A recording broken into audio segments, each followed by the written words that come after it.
ನಮಸ್ಕಾರ ಸ್ನೇಹಿತರೆ, ಕರ್ನಾಟಕ ಮ್ಯಾಟರ್ಸ್ಗೆ ಮತ್ತೊಮ್ಮೆ ಸ್ವಾಗತ. ಇಡೀ ಜಗತ್ತೀಗ ಆರ್ಟಿಫಿಷಿಯಲ್ ಇಂಟೆಲಿಜೆನ್ಸ್ ಅಂದರೆ AI ಹಿಂದೆ ಬಿದ್ದಿದೆ. ಈ ರೇಸ್ನಲ್ಲಿ ಅಮೆರಿಕಾದ ಆಂಥ್ರೋಪಿಕ್ ಅನ್ನೋ ಕಂಪನಿ ಭರ್ಜರಿ ಸೌಂಡ್ ಮಾಡ್ತಿದೆ. ಆದರೆ ಇದೀಗ ಇದೇ ಅಂತಾರಾಷ್ಟ್ರೀಯ ಕಂಪನಿಗೆ ನಮ್ಮ ಕರ್ನಾಟಕದ ಕೋರ್ಟ್ ಬಿಗ್ ಶಾಕ್ ನೀಡಿದೆ.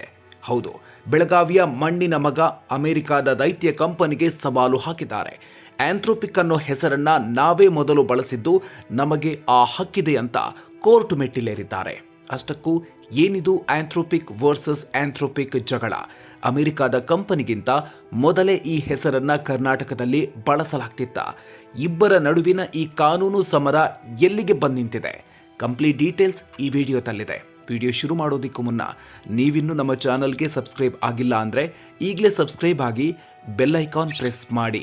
ಸ್ನೇಹಿತರೆ, ಸಾಮಾನ್ಯವಾಗಿ ದೊಡ್ಡ ದೊಡ್ಡ ಅಂತಾರಾಷ್ಟ್ರೀಯ ಕಂಪನಿಗಳು ಭಾರತಕ್ಕೆ ಬಂದಾಗ ಸಣ್ಣ ಪುಟ್ಟ ಕಂಪನಿಗಳು ಅವರ ಹೆಸರಿನ ಮುಂದೆ ಮಂಕಾಗ್ತವೆ.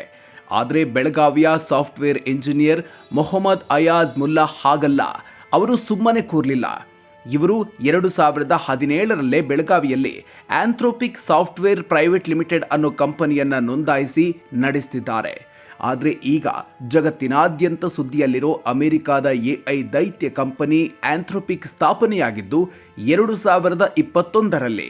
ಅಂದರೆ ನಮ್ಮ ಕರ್ನಾಟಕದ ಕಂಪನಿ ಅಮೆರಿಕಾದ ಕಂಪನಿಗಿಂತ ಬರೋಬ್ಬರಿ 4 ವರ್ಷಗಳ ಹಿಂದೆಯೇ ಈ ಹೆಸರನ್ನ ಇಟ್ಟುಕೊಂಡಿದೆ.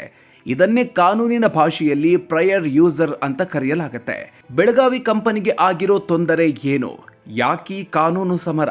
ಮೊಹಮ್ಮದ್ ಅಯಾಜ್ ಮುಲ್ಲಾ ಅವರ ಪ್ರಕಾರ ಅಮೆರಿಕಾದ ಕಂಪನಿ ಇದೇ ಹೆಸರನ್ನ ಬಳಸ್ತಾ ಇರೋದ್ರಿಂದ ಅವರ ಬಿಸ್ನೆಸ್ಗೆ ಭಾರಿ ಪೆಟ್ಟು ಬಿದ್ದಿದೆ. ಯಾರಾದ್ರೂ ಇಂಟರ್ನೆಟ್ನಲ್ಲಿ ಆಂಥ್ರೋಪಿಕ್ ಅಂತ ಸರ್ಚ್ ಮಾಡಿದ್ರೆ ಇವರ anthropic.in ಬದಲು ಅಮೆರಿಕಾದ ಕಂಪನಿಯ anthropic.com ವೆಬ್ಸೈಟೇ ಕಾಣಿಸುತ್ತೆ. ಇದರಿಂದ ಬೆಳಗಾವಿ ಕಂಪನಿಯ ಅಸ್ತಿತ್ವವೇ ಮರೆಯಾಗ್ತಿದೆ. ಅಷ್ಟೇ ಅಲ್ಲ, ಹೂಡಿಕೆದಾರರು ಮತ್ತು ಗ್ರಾಹಕರಲ್ಲಿ ಭಾರಿ ಗೊಂದಲ ಸೃಷ್ಟಿಯಾಗಿದೆ.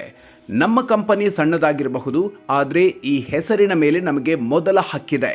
ನಮ್ಮ ಬ್ರ್ಯಾಂಡ್ ಐಡೆಂಟಿಟಿ ನಾಶವಾಗ್ತಿದೆ ಅಂತ ಅಯಾಜ್ ಮುಲ್ಲಾ ತಮ್ಮ ನೋವನ್ನ ತೋಡಿಕೊಂಡಿದ್ದಾರೆ. ಅಮೆರಿಕಾದ ಆಂಥ್ರೋಪಿಕ್ಗೆ ಬೆಳಗಾವಿ ಕೋರ್ಟ್ ಸಮನ್ಸ್. ಈ ಸಂಬಂಧ ಮೊಹಮ್ಮದ್ ಅಯಾಜ್ ಅವರು ಬೆಳಗಾವಿಯ ಜಿಲ್ಲಾ ಮತ್ತು ವಾಣಿಜ್ಯ ನ್ಯಾಯಾಲಯದಲ್ಲಿ ಟ್ರೇಡ್ ಮಾರ್ಕ್ ಉಲ್ಲಂಘನೆಯ ದೂರು ದಾಖಲಿಸಿದ್ದಾರೆ. ಈ ಮೊದಲು ಫೆಬ್ರವರಿ 16ಕ್ಕೆ ಹಾಜರಾಗುವಂತೆ ಕೋರ್ಟ್ ಅಮೆರಿಕಾದ ಕಂಪನಿಗೆ ಸೂಚಿಸಿತ್ತು. ಆದರೆ ಆ ದಿನ ಕಂಪನಿಯ ಪ್ರತಿನಿಧಿಗಳು ಯಾರೂ ಬಂದಿರಲಿಲ್ಲ. ಈಗ ಅಮೆರಿಕಾದ ಕಂಪನಿ ಬೆಂಗಳೂರಿನ ದೊಮ್ಲೂರಿನಲ್ಲಿ ತನ್ನ ಹೊಸ ಕಚೇರಿಯನ್ನು ತೆರೆದಿದೆ. ಇದನ್ನು ಗಮನಿಸಿದ ಬೆಳಗಾವಿ ನ್ಯಾಯಾಲಯದ ನ್ಯಾಯಾಧೀಶರಾದ ಮಂಜುನಾಥ್ ನಾಯಕ್ ಅವರು ಬೆಂಗಳೂರು ಕಚೇರಿಯ ವ್ಯವಸ್ಥಾಪಕ ನಿರ್ದೇಶಕಿ ಐರಿನಾ ಘೋಷ್ ಅವರಿಗೆ ಹೊಸದಾಗಿ ಸಮನ್ಸ್ ಜಾರಿ ಮಾಡಿದ್ದಾರೆ. ಮಾರ್ಚ್ 9ರಂದು ನ್ಯಾಯಾಲಯಕ್ಕೆ ಹಾಜರಾಗುವಂತೆ ಖಡಕ್ ಆದೇಶ ಹೊರಡಿಸಿದ್ದಾರೆ. ಕರ್ನಾಟಕ ಸರ್ಕಾರದ ಪ್ರಶಸ್ತಿಯು ಪಡ್ಕೊಂಡಿದೆ ಈ ಆಂಥ್ರೋಪಿಕ್. ಇಲ್ಲಿ ಗಮನಿಸಬೇಕಾದ ಇನ್ನೊಂದು ಮುಖ್ಯ ವಿಷಯ ಅಂದರೆ, ಬೆಳಗಾವಿಯ ಈ ಆಂಥ್ರೋಪಿಕ್ ಕಂಪನಿ ಅನಾಮಧೇಯ ಕಂಪನಿ ಏನಲ್ಲ. ಡ್ರೈವಿಂಗ್ ಮಾಡುವಾಗ ಮೊಬೈಲ್ ಬಳಕೆಯಿಂದ ಆಗುವ ಅಪಘಾತಗಳನ್ನು ತಡೆಯಲು ಇವರು ಕ್ವಿಕ್ ಟ್ಯೂನ್ಸ್ ಅನ್ನೋ ತಂತ್ರಜ್ಞಾನವನ್ನು ಅಭಿವೃದ್ಧಿಪಡಿಸಿದ್ರು. ಇದಕ್ಕೆ ಕರ್ನಾಟಕ ಸರ್ಕಾರದಿಂದ ನಗದು ಬಹುಮಾನ ಮತ್ತು ಮೆಚ್ಚುಗೆ ಕೂಡ ಸಿಕ್ಕಿದೆ. ಶಿಕ್ಷಣ ಮತ್ತು ಸುರಕ್ಷತಾ ಕ್ಷೇತ್ರದಲ್ಲಿ ಇವರು ಹಲವು ಪೇಟೆಂಟ್ಗಳನ್ನು ಕೂಡ ಹೊಂದಿದ್ದಾರೆ. ಆದರೆ ಈಗ ಏಕಾಏಕಿ ಅಮೆರಿಕಾದ ಆಂಥ್ರೋಪಿಕ್ ಕಂಪನಿ ಭಾರಿ ವೇಗವಾಗಿ ಬೆಳೀತಿದೆ. ಭಾರತದಲ್ಲಿ ದಾಪುಗಾಲು ಹಾಕ್ತಿದೆ. ಅವರಿಗೆ ಅಮೆರಿಕ ಬಿಟ್ಟರೆ ಈಗ ಭಾರತವೇ 2ನೇ ಅತಿದೊಡ್ಡ ಮಾರ್ಕೆಟ್. ಅಷ್ಟೇ ಅಲ್ಲ, ಅಮೆರಿಕಾದ ಕಂಪನಿ ಈಗಾಗಲೇ 2025ರಲ್ಲೇ ಬೆಳಗಾವಿ ಕಂಪನಿಗೆ ನೋಟಿಸ್ ನೀಡಿತ್ತು.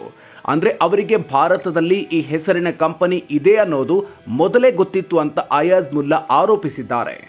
ಒಟ್ಟಿನಲ್ಲಿ ಇದು ಡೇವಿಡ್ ವರ್ಸಸ್ ಗೋಲಿಯತ್, ಅಂದರೆ ಒಬ್ಬ ಸಣ್ಣ ಉದ್ದಿಮೆದಾರ ದೊಡ್ಡ ದೈತ್ಯನ ವಿರುದ್ಧ ನಡೆಸ್ತಾ ಇರುವ ಹೋರಾಟದಂತಿದೆ. ದೊಡ್ಡ ಕಂಪನಿಗಳು ಸ್ಟಾರ್ಟ್ಅಪ್ಗಳನ್ನು ತುಳಿಬಾರ್ದು ಅನ್ನೋದು ಅಯಾಜ್ ಅವರ ಆಶಯ.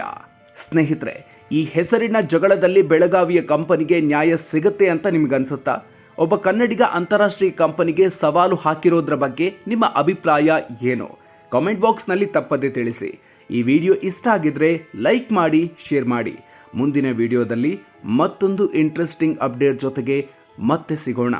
ಅಲ್ಲಿವರೆಗೂ ನಮಸ್ಕಾರ.